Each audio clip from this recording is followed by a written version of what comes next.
Magandang umaga, Malacañang Press Corps, and welcome sa ating pre-departure press briefing ngayong araw, February 27, 2024. President Ferdinand Marcos Jr. is leaving for Australia next week to address the Parliament and attend the ASEAN-Australia Special Summit. To give us more information on this, we have with us Department of Foreign Affairs spokesperson, Ambassador Teresita Daza, and ASEAN Affairs Assistant Secretary Daniel Espiritu. Good morning. Good morning. Yeah, good morning, Daphne. Yes. Go ahead. Thank you, Ambassador. Daphne. Many of you have actually read articles on this already, but just to add, President Ferdinand R. Marcos will undertake a guest of government visit to Australia on 28 to 29 February 2024 upon the invitation of Governor-General David Hurley. It can be recalled that Governor-General Hurley, as Australia's head of state, represented the Australian people during the inauguration of the president. Last year, the Philippines also welcomed Prime Minister Anthony Albanese, which saw the landmark elevation of Philippine-Australia relations from a comprehensive to a strategic partnership. During this visit, the President will have the honor of addressing the Parliament of Australia, where he is expected to convey a shared vision and future with Australia under the ambit of the strategic partnership and informed by common history, long-standing people-to-people ties, and mutual adherence to the rules-based order and international law. The President will likewise have a formal exchange of views and insights on various areas of cooperation and regional issues with Governor-General Hurley, Prime Minister Anthony Albanese, and Australian parliamentary leaders. The visit is envisioned to further cement the strategic partnership that reaffirmed the two countries' shared interests in regional prosperity and peace. The President's visit and official activities in Canberra shall further strengthen existing bonds of cooperation and shall enable discussions for new avenues of collaboration, as both the Philippines and Australia look forward to celebrating the 78th anniversary of diplomatic relations later this year. Thank you, Ambassador Daza. Go ahead, sir. Thank you, Daphne, and good morning to the members of the Malacañang Press Corps. It's a pleasure once again to be with you to brief you on the latest ASEAN Summit. So the President is also flying to Melbourne on March 4 to 6, 2004 to participate in the ASEAN-Australia Special Summit to commemorate the 50th anniversary of ASEAN-Australia relations, this time at the invitation of Prime Minister Anthony Albanese. If you will remember, Australia is ASEAN's oldest dialogue partner. It's also one of the most active, one of the most dynamic in all fronts, in the political security, economic, and socio-cultural pillars of ASEAN. As the first ASEAN leaders-level engagement for the year, the summit presents an opportunity for us to present the Philippines' core position on regional and international issues and set the tone for dialogue partner summits later in the year, especially in October. There will be two main engagements on the summit proper on March 6, the Leaders' Plenary, where the leaders will review ASEAN-Australia cooperation through the years and propose ways forward to further bolster relations. Then we'll also have a Leaders' Retreat, where the leaders will exchange views on key geopolitical developments and issues affecting our region and the world. For the Leaders' Plenary, the President may take the opportunity to thank Australia for its unwavering support for the rule of law and for the 1982 UNCLOS and the 2016 Arbitral Award. The President may also highlight ASEAN-Australia cooperation on maritime issues, climate and clean energy track, people-to-people exchange, and economic cooperation. At the Leaders' Retreat, the President may encourage Australia to remain committed to the peaceful resolution of disputes and to maintain respect for the rules-based international order and multilateralism, which is currently very much under challenge. Aside from the special summit, Australia also organized working-level events that are aligned on the following four thematic tracks: a maritime cooperation track, a maritime forum which is a Philippine initiative, and where Secretary Enrique Manalo will deliver the keynote remarks together with the Foreign Minister Penny Wong of Australia. There's also a climate and clean energy tract where representatives from the DOE and the DNNR will participate in working level discussions. Then there's the Emerging Leaders Track, where Australia intends to foster people-to-people ties among ASEAN and Australia's young leaders. To this will be invited young Filipino CEOs to engage civil society, government, and the business sectors of ASEAN and Australia. The following are the anticipated outcome documents of the summit. The ASEAN-Australia Leaders' Vision Statement, Partners for Peace and Prosperity, which is an outline of the basic principles which would commemorate the 50th anniversary of ASEAN-Australia dialogue relations. Then second, the Melbourne Declaration. The formal partner is a Partnership for the Future, joint declaration for the 2024 ASEAN-Australia Special Summit to commemorate the 50th anniversary of the dialogue partnership. Now, this is a more specific outline of areas of cooperation in ASEAN to implement the instructions, the basic instructions under the ASEAN-Australia Leaders' Vision Statement. Now, both documents are still under negotiation at this point. Now, during the summit also, and on the sidelines of the summit, there will also be an opportunity for the President to meet with the Filipino community in Melbourne, as well as to promote Philippine business for the Philippine Business Forum led by our Department of Trade and Industry. So the President has the following engagements. On Monday, March 4, he will deliver the keynote remarks at the Lowly Institute at 6 p.m.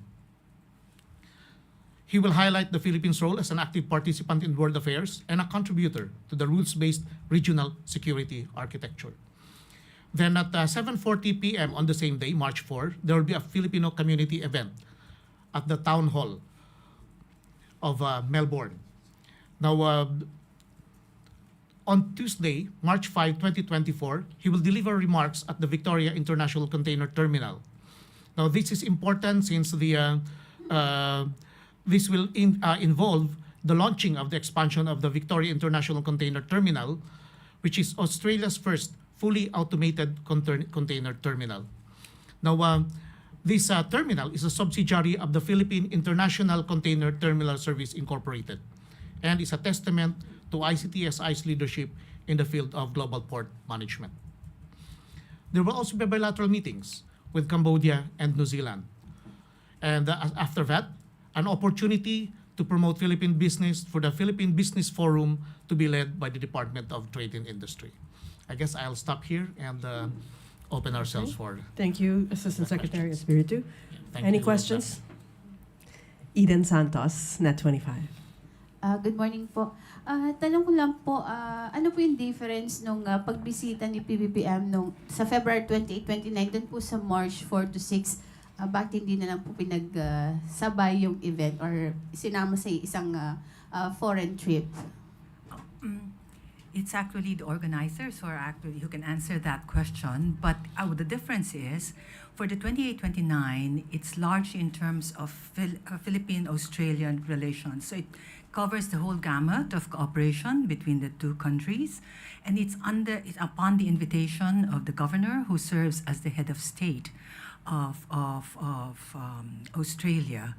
And it is in a way similar to a state visit.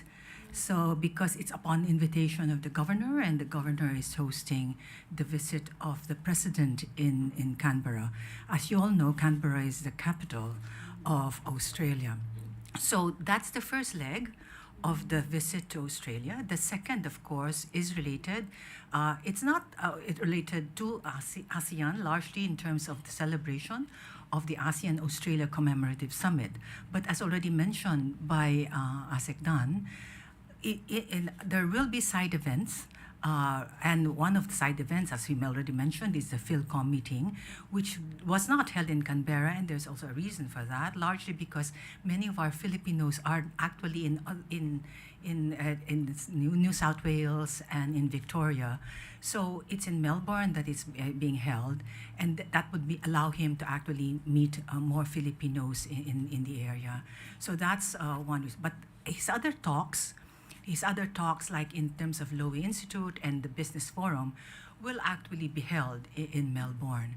So it is one whole, but it's cut because because the commemorative summit is in March 6th, and there are activities before that. But because the bilateral meetings are actually, the state visit is actually 28 and 29, the president will come back to the Philippines, then go back for the commemorative summit in Melbourne. So parang naputol lang po. Dahil may mahalaga po bang schedule ang Pangulo dito sa ating bansa kaya kailangan niyang bumalik? Naku, hindi kami yata ang magsasagap niyan. So, Ano then, so siguro, busy. But I think if you look at it, because it's quite, how many days before so it may be 3 days before the March 4 to 6, I think the decision was for him to come back to address other issues. As to which issues, I think the OP will be in the best position to answer that. Pero dun sa Feb 28-29 po, kasama pa rin po sa mga pag-uusapan na doon sa formal talks yung about sa issue ng South China Sea. Oh, clear. And other, Eden, yes. We have very strong defense and security relations with Australia. They've been partners with us for a long time, even before the official establishment of relations, because they were with us as partners during World War II. And now the relations has actually seen an elevation from comprehensive to strategic partnership. And so in terms of defense and security, that will actually be will be discussed, but also in terms of what's happening in the region and what is happening within our region. One issue will be South China Sea. And it's also worth mentioning that Australia and the Philippines are maritime nations, and it cannot be denied that it will be something that will have to be raised as well. Okay. Thank you po. Sam Medinilla, Business Mirror. Is there a microphone on that? For Ma'am Daza po, itatanong lang po kung during the visit, dun sa state visit po sa Canberra, may expected outcome documents po ba tayo? Tsaka meron po bang related sa security or sa business or agriculture?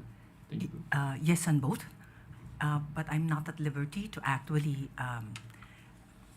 detail it at this point in time because we cannot preempt the visit, and I think appropriate announcements will be made after because the visit and the activities of the President as guest of government, they're really looking forward to finalizing agreements that will further bilateral relations under the framework of the strategic partnership.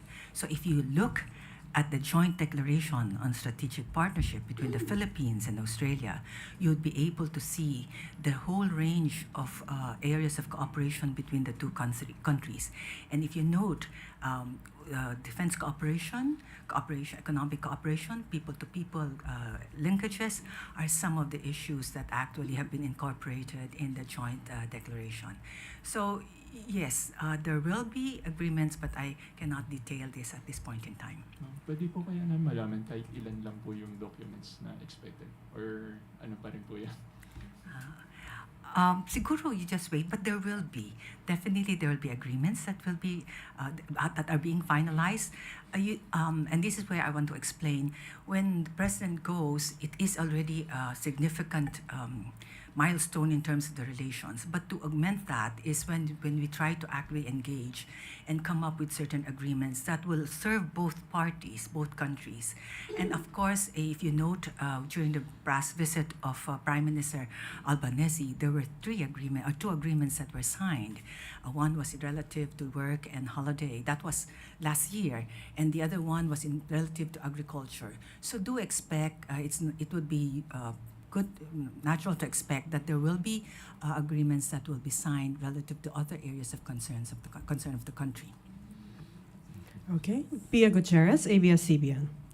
Okay, Ambassador Daza. Ma'am, si President Marcos will be the first Filipino leader to address the Australian Parliament for the DFA. How significant do you see this event in terms of further strengthening the partnership between the Philippines and Australia under the President's leadership?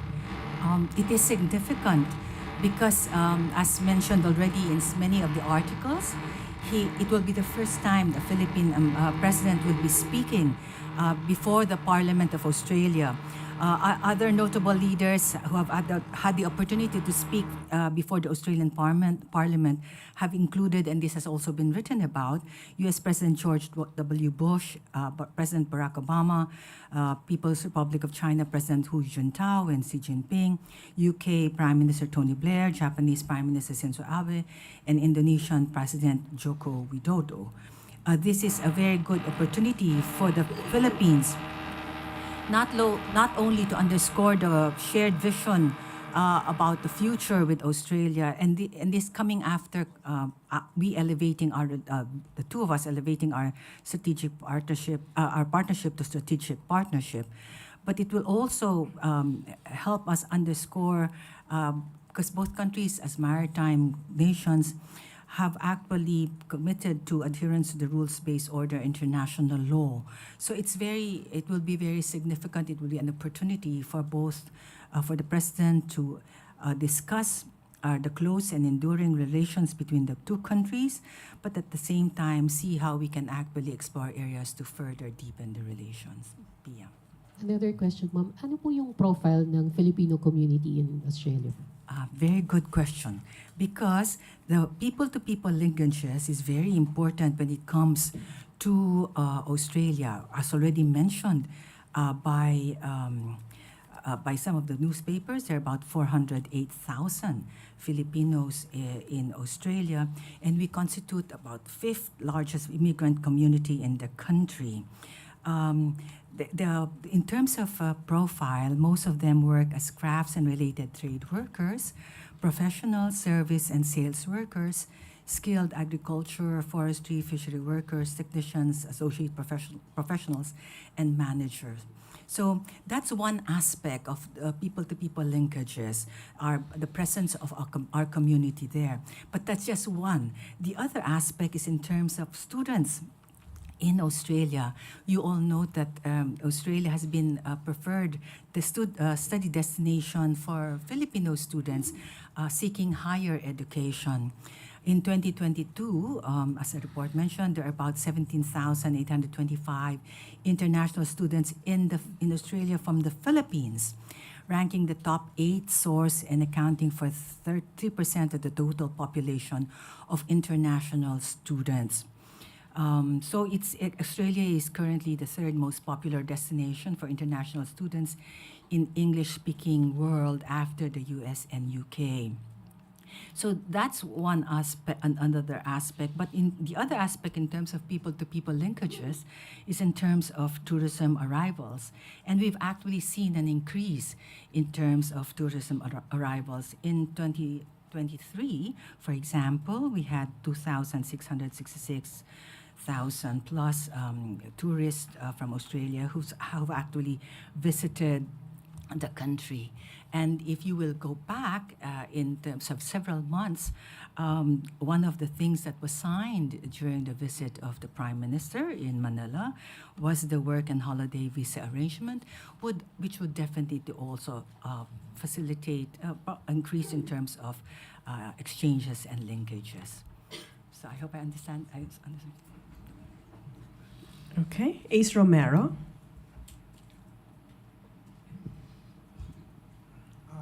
Just a clarification, the weekend visit, it will be a state visit. How would we call that? It's actually called the guest of government, which can be considered as a state visit because it's actually upon the invitation of the governor. Okay, thank you, Ambassador. Okay. Just for our information, you mentioned that our relationship with Australia has been upgraded from comprehensive to strategic. For our information, how would you differentiate the two? Well, it's a progression. From comprehensive, that means to say you have a lot of areas of cooperation, but if you deepen and enhance these different areas of cooperation, and if you see that you have commonalities in terms of interests and vision, then that's where we're progressing. And if you look, I think it would help if you peruse the joint declaration on strategic partnership, because it then identifies the key areas where we actually are working at. Like, for example, in terms of defense cooperation, they've actually identified some of how to concretely concretize the relations and how to deepen it. And if you will also recall, in November, one aspect of that was in terms of the conduct of a joint patrol. The other aspect that can be mentioned is Australia is the second country, only the second country with which we have a status of visiting forces agreement. It is also one of the countries with which we have a strategic partnership. Of course, the U.S. is one because we are a treaty ally, but we also have a strategic partnership with the likes of Japan and Vietnam. And now we have another one with Australia. Thank you, Okay, Ambassador. thank you. I think this concludes our press briefing. We don't have enough time right now. We have another press briefing shortly. Thank you so much for all the information. DFA Spokesperson Ambassador Daza and Assistant Secretary Espiritu. Maraming salamat Malacañang Press Corps, and see you in a little while.